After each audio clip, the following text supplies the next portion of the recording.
Bismillahirrahmanirrahim. Assalamualaikum warahmatullahi wabarakatuh. Innal hamdalillah nahmaduhu wa nasta'inuhu wa nastaghfiruh wa na'udzu billahi min shururi anfusina wa sayyiati a'malina. May yahdihillahu fala mudhillalah wa may yudlil fala hadiyalah.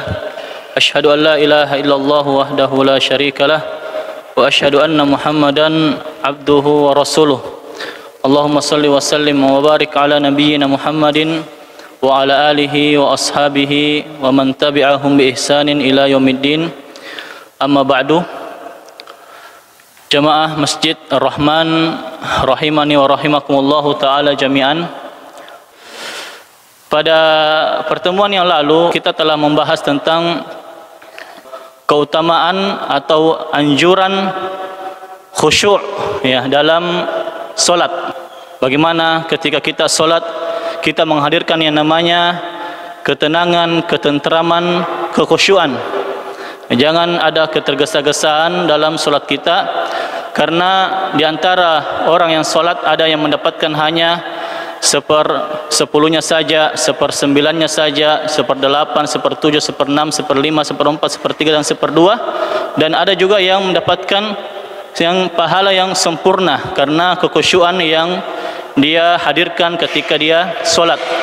Ya, jadi ini pembahasan kita pada pekan yang lalu.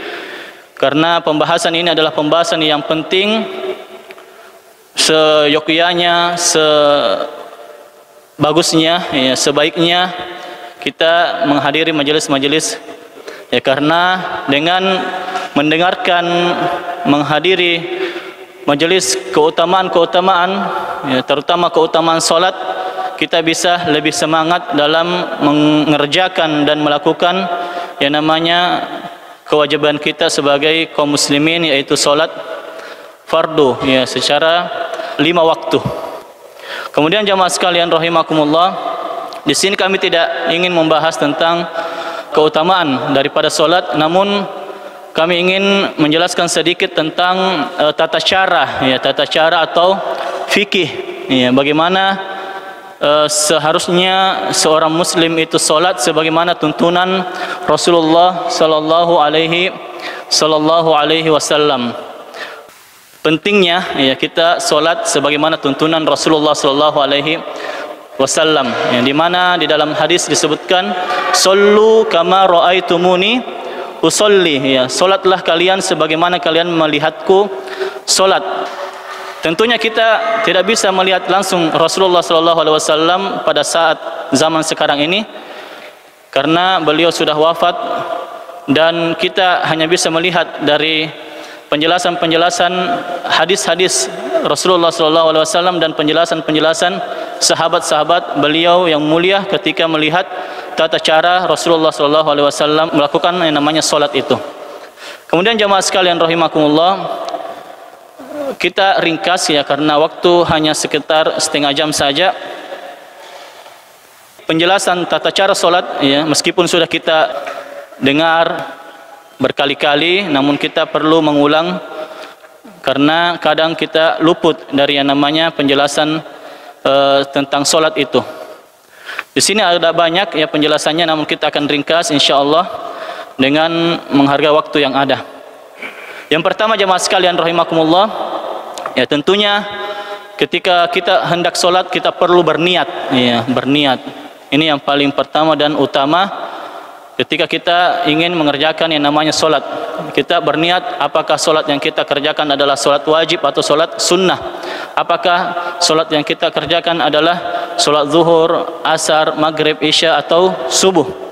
Dan niat ini tentunya berada di dalam hati, yang berada dalam hati, tidak perlu untuk kita ucapkan, karena tidak pernah dianjurkan dan tidak pernah dilakukan dan tidak pernah dilihat oleh para sahabat Rasulullah SAW mengucapkan yang namanya niat tersebut.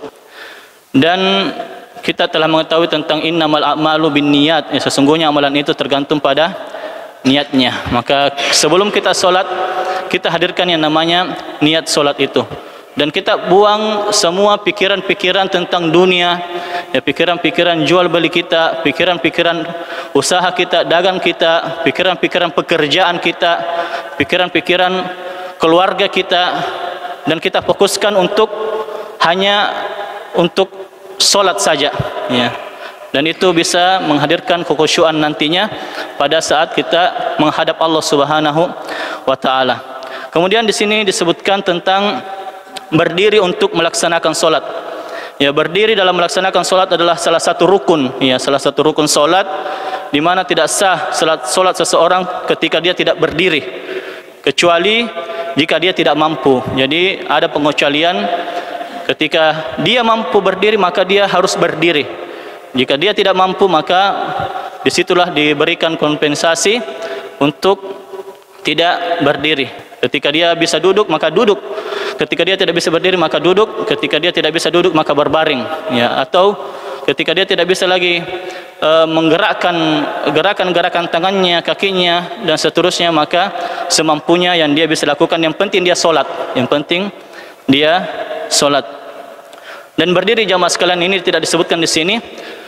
Misalnya ketika kita dalam pesawat, ya, misalnya dalam pesawat atau perjalanan yang jauh, di mana di pesawat biasanya, ya, misalnya perjalanan menuju tanah suci, itu kadang kita melihat sebagian kaum muslimin yang solatnya solat duduk langsung, padahal dia mampu berdiri. Jadi caranya itu kita berdiri dulu, ya, berdiri dulu di tempat duduk kita. Kalau memang tidak ada tempat musola di situ di pesawat, kecuali biasanya pesawat Saudia, ya, pesawat Saudia itu ada tempat musolanya. Adapun pesawat-pesawat yang lainnya itu tidak ada, maka kita bisa di tempat kita dan berdiri terlebih dahulu, ya. Kemudian takbir, ya, Allahu Akbar. Kemudian kalau kita sudah tidak mampu berdiri karena sempitnya tempat itu, kita barulah duduk, ya. Jadi di awal kita ketika mau solat, ya, di pesawat itu kita berdiri terlebih dahulu. Nanti setelah itu baru kita duduk. Ya, ini yang sangat penting untuk kita perhatikan ketika berada di pesawat. Ya, ini dalilnya sangat banyak. Di antaranya adalah sholli qa'iman fa illam tastati' fa qa'idan fa illam tastati' fa ala jambin. Ya, salatlah engkau sambil berdiri, jika tidak mampu maka duduk, jika tidak mampu maka berbaring, ya. Ini yang kedua. Kemudian yang ketiga, takbiratul ihram. Ya, takbiratul ihram mengucapkan Allahu Akbar, ya, sebagai pembuka solat. Dan tidak sah solat orang yang tidak mengucapkan takbiratul ihram, ya, karena ini juga rukun dalam rukun-rukun solat, ya, takbiratul ihram. Ya, membuka solat dengan takbiratul ihram. Ketika melakukan takbiratul ihram disunahkan untuk mengangkat kedua tangan sejajar dengan bahu atau sejajar dengan telinga. Ketika takbiratul ihram sejajar dengan bahu, ya, sejajar dengan bahu, jari-jarinya. Jadi ini satu di antara dua pilihan. Kemudian pilihan yang kedua adalah sejajar dengan telinga, ya, sejajar dengan telinga, ya, jari-jari, ujung-ujung jarinya, ujung jari, ya, sejajar dengan telinga. Ini, ya, jadi telinga, ya, telinga, ujung ini daun telinga. Dan ini disebutkan oleh Rasulullah SAW, ya, bahwasanya Abu Hurairah mengatakan Rasulullah SAW apabila bertakbir untuk solat, beliau menjadikan kedua tangannya sejajar dengan kedua bahu beliau. Apabila ruku, beliau melakukan itu. Apabila bangkit dari ruku, beliau juga melakukannya. Dan apabila bangkit dari rakaat yang kedua, beliau melakukan itu. Jadi ada empat tempat di mana kita takbir dan mengangkat tangan, ya, sejajar bahu atau sejajar dengan daun telinga, ya. Jadi ada empat tempat di mana kita dianjurkan untuk mengangkat tangan ketika takbir. Yang pertama tadi di takbiratul ihram, kemudian yang kedua ketika kita hendak ruku, kemudian yang ketiga ketika kita hendak bangkit dari ruku, dan yang keempat adalah ketika setelah melaksanakan 2 rakaat, ya, bangkit dari sujud untuk bangkit ke rakaat yang ketiga. Mudah-mudahan dipahami di sini 4 tempat, ya, 4 tempat kita mengangkat tangan ketika takbir. Kemudian jamaah sekalian rahimakumullah, yang membaca doa iftitah, dan iftitah ini dibaca sebelum membaca surah Al-Fatihah, ya, dibaca dengan suara pelan, ya, sir. Ada beberapa contoh yang diajarkan oleh Rasulullah SAW terkait doa iftitah atau doa istiftah. Yang pertama adalah Allahu Akbar kabira walhamdulillahi katsira wa subhanallahi bukratan wa asila. Yang kedua, subhanakallahumma bihamdik wa tabarakasmuk wa ta'ala jadduk wa la ilaha ghairuk. Yang ketiga, ini agak panjang dan ini yang terdapat dalam Bukhari Muslim. Ya Allahumma ba'id baini wa baina khataayaya kama ba'adta bainal masyriqi wal maghrib. Allahumma naqqini min khataayaya kama yunaqqa ath-thawbul abyadu minad danas. Allahumma ighsilni min khataayaya bis salji wal ma'i wal barad. Ya, jadi ini tiga di antara doa istiftah atau doa iftitah yang disebutkan dalam kitab ini. Kita boleh memilih, ya, di antara salah satu doa-doa iftitah yang diajarkan oleh Rasulullah SAW, dan kita bisa menggunakannya misalnya dalam solat sunnah kita membaca Allahu Akbar kabira walhamdulillahi katsira wa subhanallahi bukratan wa asila. Kemudian solat wajib kita membaca subhanakallahumma wa bihamdik wa tabarakasmuk wa ta'ala jadduk wa la ilaha ghairuk. Ya, dan solat yang lainnya misalnya dengan doa Allahumma ba'id baina wa baina Allahumma ba'id baini wa baina khataayaya dan seterusnya. Jadi ini bisa divariasikan dalam solat-solat kita.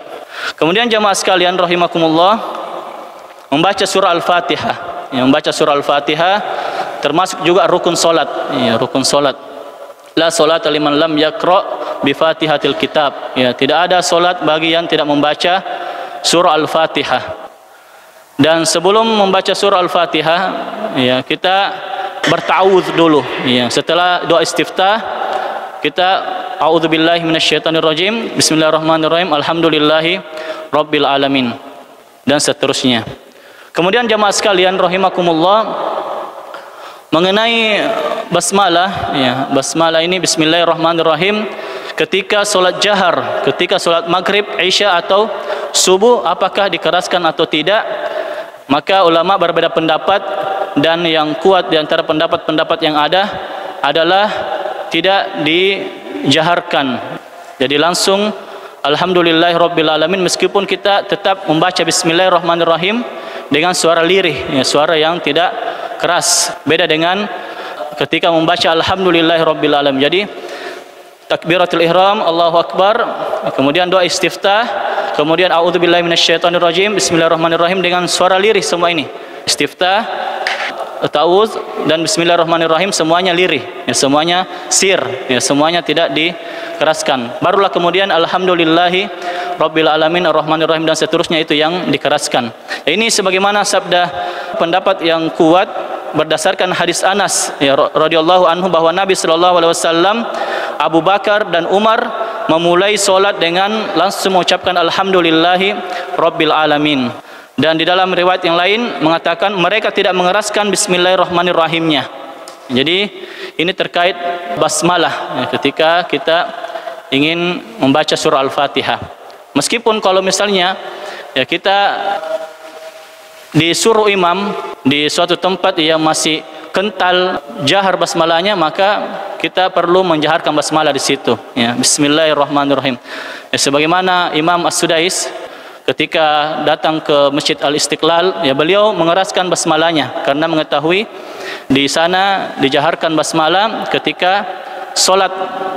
Beda dengan kita di sini Masjid Ar-Rahman atau Masjid Al-Ikhlas, ya, masjid-masjid yang sudah mengkaji lebih dalam, maka itu kita tidak perlu mengeraskan basmalah bismillahirrahmanirrahim dan langsung mengucapkan alhamdulillahi rabbil alam dengan suara keras. Kemudian jamaah sekalian rahimakumullah, yang membaca amin, membaca amin. Dan ini amin ada keutamaan khusus disebutkan oleh Rasulullah SAW. Apabila imam mengucapkan amin, maka ucapkanlah amin, karena sesungguhnya barang siapa yang aminnya bertepatan dengan aminnya malaikat, maka diampunkan dosanya yang telah lalu. Ya, ini diantara keutamaan mengucapkan amin setelah membaca surah Al-Fatihah. Kemudian jamaah sekalian rahimakumullah, membaca surah setelah surah Al-Fatihah ini tidak wajib dan tidak pula rukun. Jadi sunnah kita membaca surah setara surah Al-Fatihah. Ya, ini dibaca 2 rakaat pertama, kemudian rakaat yang kedua secara membaca surah Al-Fatihah.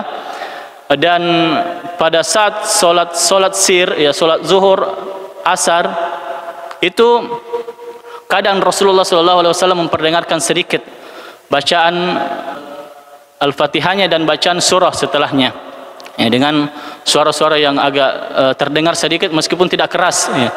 Misalnya Alhamdulillahirabbil alamin arrahman, ya qul ya ayyuhal kafirun. Jadi beliau SAW meskipun di dalam solat sir, beliau kadang memperdengarkan sedikit dari surah yang dibaca oleh Rasulullah SAW.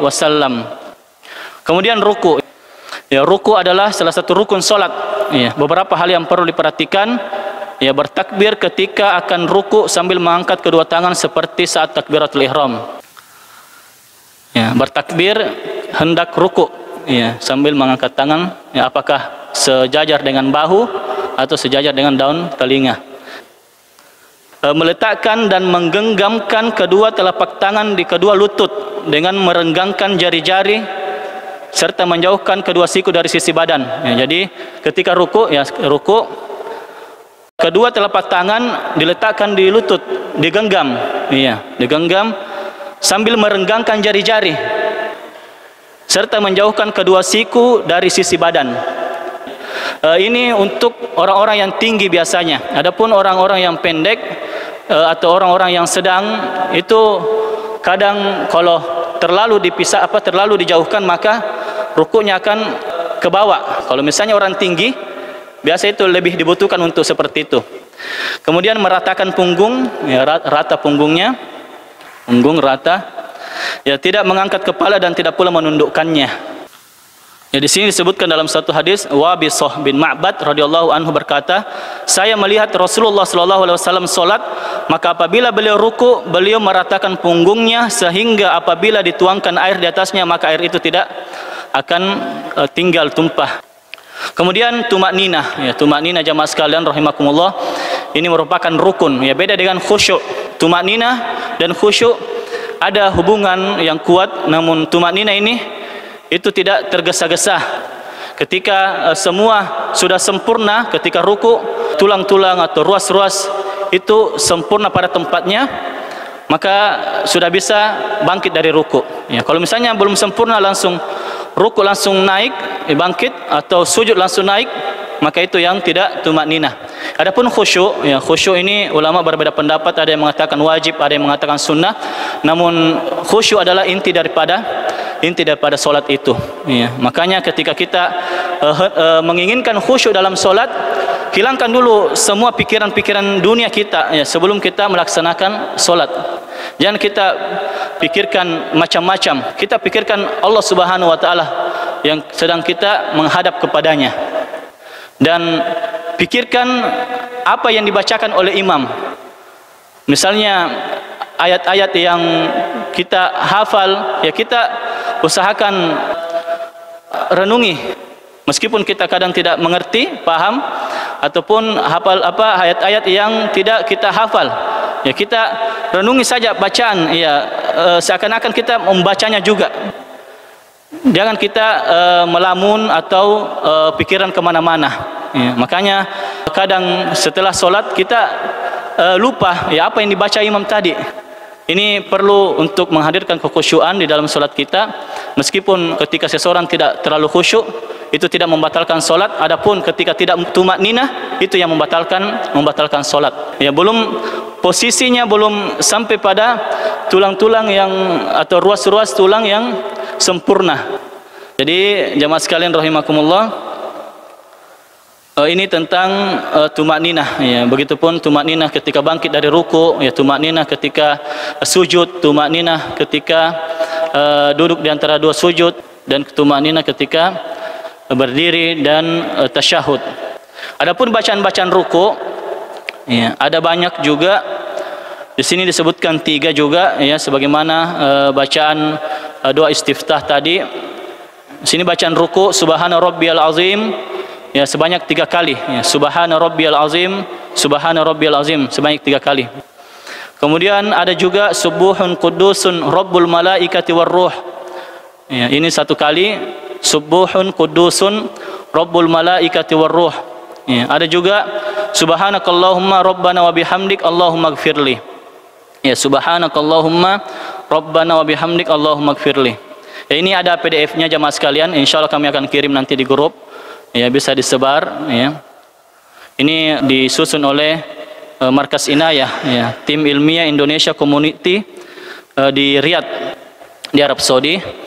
Insyaallah referensinya bisa dipercaya karena yang menyusunnya adalah doktor-doktor alumni Arab Saudi. Ada doktor dari Riyadh ya, misalnya seperti Ustaz Solahuddin, ada Ustaz Maulana Laida ya, ada ustaz yang lainnya yang sudah selesai dari doktornya. Ini disusun oleh mereka itu. Jadi insya Allah kita akan bagikan PDF-nya nanti ya. Kemudian i'tidal dilakukan dengan cara mengangkat kedua tangan seperti saat takbiratul ihram sambil mengucapkan sami Allahu liman hamidah. Ini berlaku bagi imam dan orang yang salat sendiri. Adapun makmum maka cukup mengucapkan Rabbana walakal hamdu. Allahu akbar ya. Ini posisi i'tidal adalah posisi ketiga. Tempat yang ketiga untuk mengangkat tangan ketika takbir. Ya, jadi posisi yang pertama tadi ketika takbiratul ihram, kemudian yang kedua ketika mau ruku, dan kemudian yang ketiga adalah bangkit dari ruku. Ya, posisi yang ketiga. Kemudian yang keempat nanti adalah posisi setelah selesai dari 2 rakaat. 2 rakaat salat, kemudian kita bangkit pada rakaat yang ketiga. Ya, tadi kita sebutkan bahwa sami Allahu liman hamidah itu diucapkan oleh imam, ya, imam dan orang yang solat sendiri. Ya, adapun makmum maka cukup mengucapkan Rabbana walakal hamdu atau Rabbana lakal hamdu. Kemudian jamaah sekalian rahimakumullah, ya, Syekh Said Al-Kamali hafizahullah taala menyebutkan mengapa Rasulullah sallallahu alaihi wasallam ketika salat beliau mengucapkan sami Allahu liman hamidah sebelum ruku. Karena kata-kata sami Allahu liman hamidah kemudian Rabbana walakal hamdu, sami Allahu liman hamidah artinya Allah Subhanahu wa taala telah mendengar orang-orang yang memujinya, menyanjungnya. Sami Allahu, Allah telah mendengar, ya, maha mendengar, liman hamidah, bagi siapa yang memujinya, bagi siapa yang menyanjungnya. Rabbana walakal hamdu, ya Tuhan kami, bagimulah puji-pujian. Mengapa kita perlu memuji Allah Subhanahu wa taala sebelum kita hendak sujud? Ya, karena ketika kita sujud kita dianjurkan banyak berdoa. Ya, setelah membaca zikir-zikir sujud, kita dianjurkan banyak berdoa. Ya, karena aqrabu ma yakunul abdu inda rabbih wa huwa sajid. Ya, wa huwa sajid fa aktsir doa. Waktu di mana paling dekat seorang hamba kepada Tuhannya ketika dia sujud, maka perbanyaklah berdoa. Korelasi antara memuji Allah Subhanahu wa taala dan berdoa itu sangat kuat, ya, karena sebelum kita berdoa kepada Allah Subhanahu wa taala kita memuji-mujinya. Misalnya juga seperti ketika ada orang, ya, kita misalkan sesama manusia, walillahil masalul a'la, sesama manusia kita ingin meminta kepada orang lain. Salah satu cara untuk mendapatkan, ya, apa yang kita minta itu kita puji-puji dulu orang lain. Baik sekali Ki, ya. Yang penting puji-pujian, ya, sehingga orang itu tertarik dengan memberikan kepada kita. Maka walillahil masalul a'la, ketika Allah Subhanahu wa taala kita puji, ya, disitulah Allah Subhanahu wa taala akan memberikan apa saja yang kita minta kepadanya. Kemudian jamaah sekalian rahimakumullah, setelah sami Allahu liman hamidah, ya, ada banyak macam doa di sini, ya. Ada Rabbana lakal hamdu, ada Rabbana walakal hamdu, ada Allahumma Rabbana lakal hamdu, Allahumma Rabbana lakal hamdu mil'us samawati wa mil'ul ardi wa mil'u ma syi'ta min syai'in ba'du, ada Rabbana walakal hamdu hamdan katsiran thayyiban mubarakan fihi, ya, dan seterusnya dari doa-doa ketika i'tidal, ya, doa-doa ketika bangkit dari sujud. Kemudian sujud, ya, kemudian sujud, ya, menyungkur sujud sambil bertakbir tanpa mengangkat tangan, ya. Jadi ini posisi ketika kita hendak sujud tidak diangkat lagi tangan, lalu membaca bacaan sujud seperti yang diajarkan oleh Rasulullah sallallahu alaihi wasallam, subhana rabbiyal a'la atau subuhun quddusun rabbul malaikati warruh atau subhanakallahumma rabbana wa bihamdik allahumma ighfirli. Di sini penjelasannya tentang sujud. Ketika sujud, anggota tubuh yang wajib menyentuh tempat sujud yang pertama adalah jidat, kemudian hidung, kedua tangan, kedua lutut dan kedua jari-jari kaki. Jadi ada jidat, hidung, kedua tangan, kedua lutut dan kedua jari-jari kaki. Jadi itu yang paling disayangkan di tengah masyarakat, ketika sujud tidak menempelkan hidungnya atau jidatnya. Jadi perlu untuk kita menyentuh ya tempat sujud kita dengan jidat dan hidung. Bagaimana dengan hidung yang Indonesia, ya hidung Indonesia, hidung yang tidak terlalu mancung, maka kita usahakan tetap menyentuhkan tempat sujud kita ya semampu kita. Di sini disebutkan juga meletakkan kedua telapak tangan di atas tanah sejajar dengan kedua bahu. Jadi sujud ya, jadi sama ketika kita berdiri ya. Jadi ketika sujud posisi ya kedua jari-jari tangan itu sejajar dengan bahu atau daun telinga. Kemudian mengangkat kedua siku, tidak merapatkan kedua siku di tanah dan menjauhkannya dari lambung. Kedua siku ya tidak mendekat ke lambung. Ya, ini ketika kita imam atau solat sendiri. Ya, adapun ketika kita solat berjamaah, ketika kita sebagai makmum kadang agak sempit, ya maka kita jangan seperti itu ya, sehingga bisa mengganggu orang lain. Ya, kadang ada orang yang mau menghidupkan sunnah itu pada saat dia makmum. Ini jangan, namun yang kita lakukan pada saat itu ketika sholat sendiri ataupun ketika kita jadi imam. Kemudian merapatkan jari-jari tangan dan menghadapkannya ke kiblat. Beda ketika kita ruku kita merenggangkan, adapun ketika kita sujud kita merapatkan kedua jari-jari tangan dan menghadapkan ke kiblat. Merapatkan sisi dalam kedua telapak kaki dan menghadapkan jari-jarinya ke kiblat. Ya, ini di antara khilaf juga. Kedua telapak kaki dirapatkan dan jari-jari semuanya menghadap, diusahakan saja, karena ada yang tidak mampu juga dihadapkan ke kiblat, jari-jari kaki. Di antara juga ulama menjelaskan bahwa seperti biasa saja, maksudnya tidak perlu dirapatkan, bisa, yang penting semua kedua kaki itu menyentuh tanah dan tidak perlu dipaksakan untuk rapat. Jadi itu diantara khilaf ulama dalam masalah sujud, apakah kedua telapak kaki itu dirapatkan atau tidak perlu dipaksakan. Ada yang kadang sujud dengan telapak kakinya dan jari-jarinya yang tidak terlalu rapat, jadi itu tidak jadi masalah. Kemudian duduk di antara dua sujud. Duduk di antara dua sujud ini juga banyak khilaf. Bangkit dari sujud sambil bertakbir, kemudian duduk di antara dua sujud. Duduk ini adalah rukun solat, demikian pula tumakninah ya ketika duduk di antara dua sujud.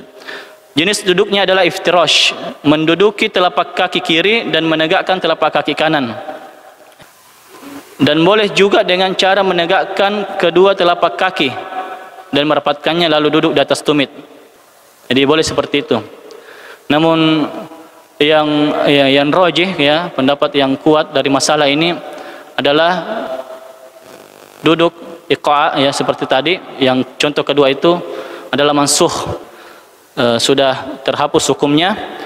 Namun jika ada yang melakukan maka tidak mengapa ya, tapi yang pendapat yang kuat wallahu alam, yang disunnahkan tetap hanyalah iftirash itu tadi yang pertama. Wallahu alam. Kemudian jamaah sekalian rahimakumullah, doa di antara dua sujud ada Allahumma ighfirli warhamni wa'afini wahdini warzuqni ya, ada Allahumma ighfirli warhamni wajburni wahdini warzuqni, ada rabbighfirli warhamni wajburni warzuqni warfa'ni, ada rabbighfirli saja. Ya, sebenarnya Syekh At-Turif hafizahullah taala menjelaskan dalam kitab salat beliau bahwasanya semua doa-doa yang kita sebutkan tadi itu dhaif, ya, yang kuat hanyalah rabbighfirli itu yang diperbanyak ketika doa di antara dua sujud. Jika kita memang berdoa dengan doa-doa tersebut tadi yang kita sebutkan, Allahumma gfirli warhamni wa'afini wahdini wajburni warzuqni dan seterusnya, itu tidak mengapa.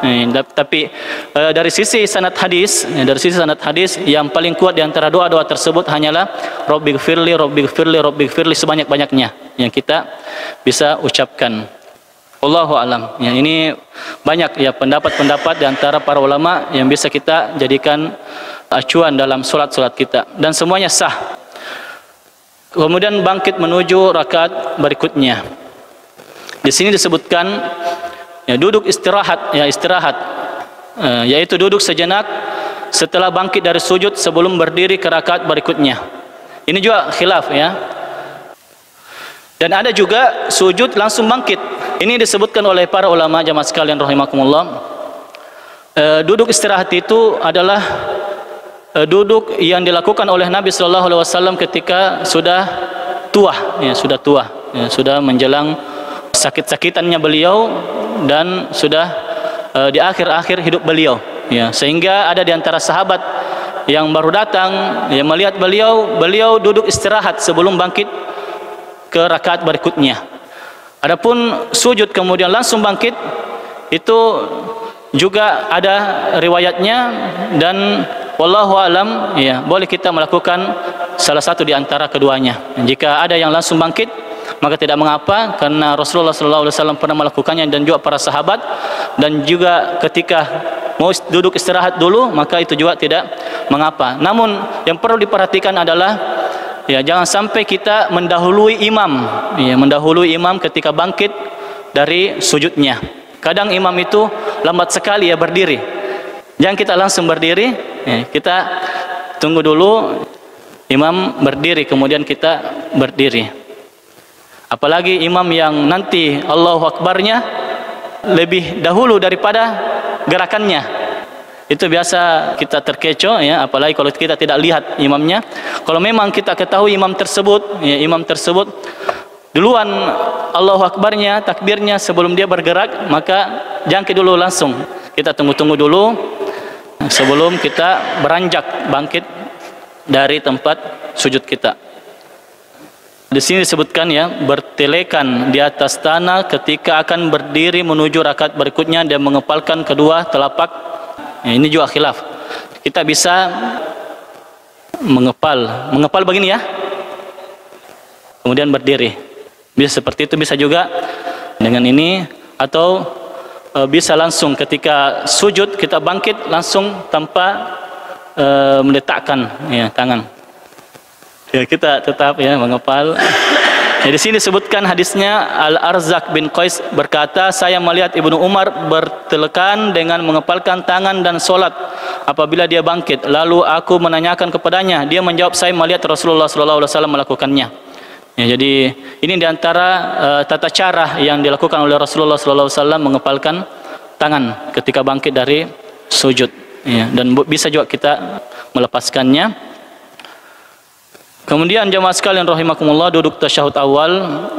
Duduk tasyahud awal ini dengan iftirash, ya, sebagaimana duduk di antara dua sujud tadi. Ya, sebagaimana duduk di antara dua sujud. Begitupun dengan solat yang 2 rakaat. Ya, solat subuh, solat Jumat, solat Id, ya, solat-solat yang lainnya, maka duduknya adalah duduk iftirash. Dan kaidah di antara kaidah ulama mengatakan bahwa ketika ada solat yang 2 tasyahudnya, tasyahud awal dan tasyahud akhir, maka itu duduk tawarruk terakhirnya. Kalau dia cuma tasyahudnya 1 saja, seperti subuh, seperti Jumat, seperti solat Id, maka itu iftirash sebagaimana yang dilakukan antara 2 sujud. Adapun tawarruk itu nanti ketika 2 tasyahud, ya, maksudnya ada tasyahud awal dan ada tasyahud akhir, seperti solat maghrib, ya, solat zuhur, asar, isya, seperti itu. Jamaah sekalian rahimakumullah, di sini ada banyak contoh-contoh tahiyat, ya, doa tahiyat, at-tahiyatu lillahi was-shalawatu wat-thayyibat dan seterusnya, at-tahiyatul mubarakatu was-shalawatut thayyibat dan seterusnya. Kemudian kita bersalawat kepada Rasulullah sallallahu alaihi wasallam. Setelah itu kita mengucapkan dalam duduk tasyahud ini disunnahkan berisyarat dengan jari telunjuk sejak awal tasyahud. Ya, jadi untuk tasyahud jamaah sekalian itu sudah dianjurkan kita menunjuk, ya, berisyarat dengan telunjuk sejak awal. Ini mazhab yang kuat wallahu alam, ya, karena di antara mazhab yang lainnya ada yang mengatakan nanti ketika penyebutan kalimat Allah, ya, lafzul jalalah, baru kita berisyarat. Ada juga mengatakan nanti di tempat-tempat yang lainnya, namun yang rajih adalah wallahu alam, ya, sejak awal at-tahiyatu lillah was-shalawatu wat-thayyibat. Kemudian, ya, berisyarat menunjuk dengan jari telunjuk dan melipat jari-jari yang lainnya. Berisyarat dengan telunjuk mempertemukan ujung jari tengah dengan ujung ibu jari sehingga membentuk lingkaran serta melipat jari manis dan jari kelingking. Jadi jari manis dan kelingking dilipat, jari tengah dan ibu jari dipertemukan sehingga membentuk lingkaran, dan jari telunjuk yang memberikan isyarat, Ini juga ada khilaf di sini, namun ini yang bisa kita kerjakan. Kemudian jemaah sekalian rahimakumullah, menggerak-gerakkan telunjuk ketika berdoa dalam tasyahud. Menggerak-gerakkan, ya, jadi tidak perlu digerakkan sangat keras, namun biasa, ya, sedang kita gerakkan. Ini sebagaimana riwayat Wa'il bin Hujr radhiyallahu anhu ketika menjelaskan tata cara Rasulullah sallallahu alaihi wasallam salat. Beliau mengatakan bahwa beliau mengangkat telunjuk beliau seraya saya melihat beliau menggerak-gerakkan telunjuk tersebut untuk berdoa tasyahud. Kemudian setelah itu mengucapkan takbir dan mengangkat kedua tangan sejajar dengan kedua bahu atau sejajar dengan kedua telinga ketika bangkit dari duduk tasyahud awal menuju rakaat ketiga. Jadi ini posisi keempat. Ya, posisi keempat tadi pertama takbiratul ihram, kemudian ketika ingin ruku, kemudian bangkit dari ruku, kemudian posisi yang keempat adalah ketika bangkit dari rakaat yang kedua untuk menuju rakaat yang ketiga. Kemudian duduk tasyahud akhir.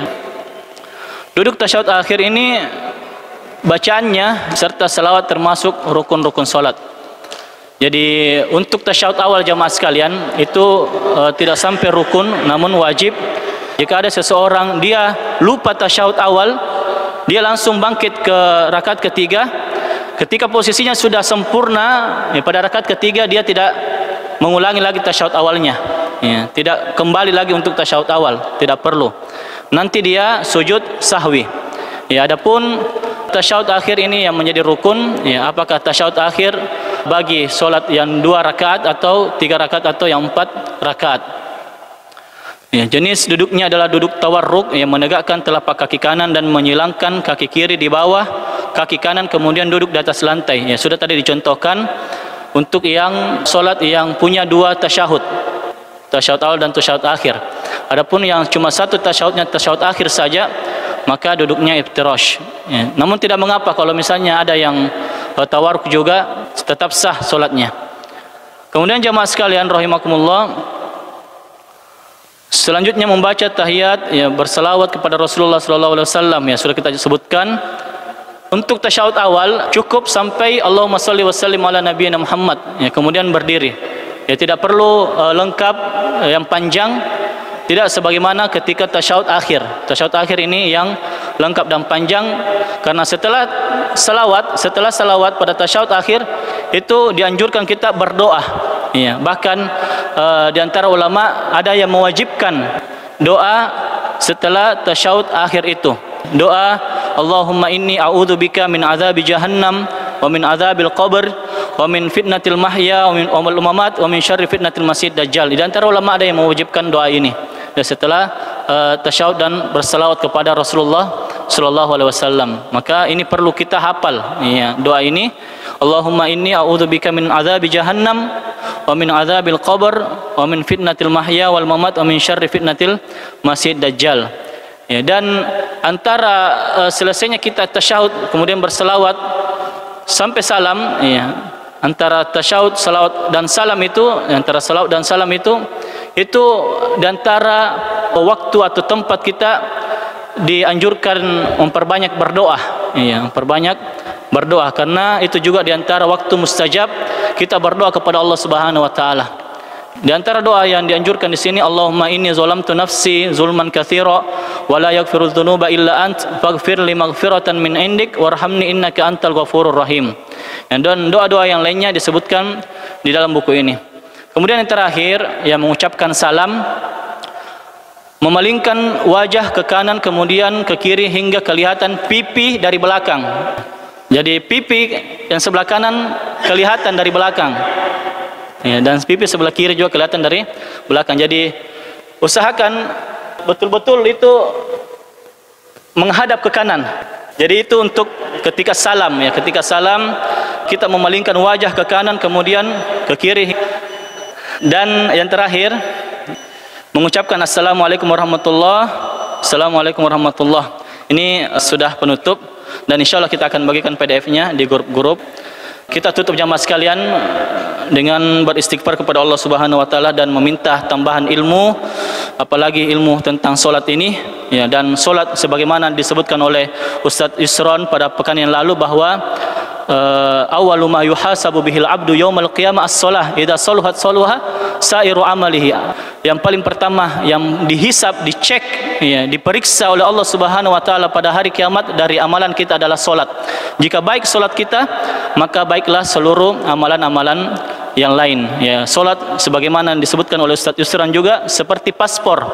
Ketika kita pergi ke luar negeri, kalau tidak ada paspor, maka apapun berkas kita yang lengkap, kalau paspor itu tidak ada, maka kita tidak bisa pergi ke luar negeri.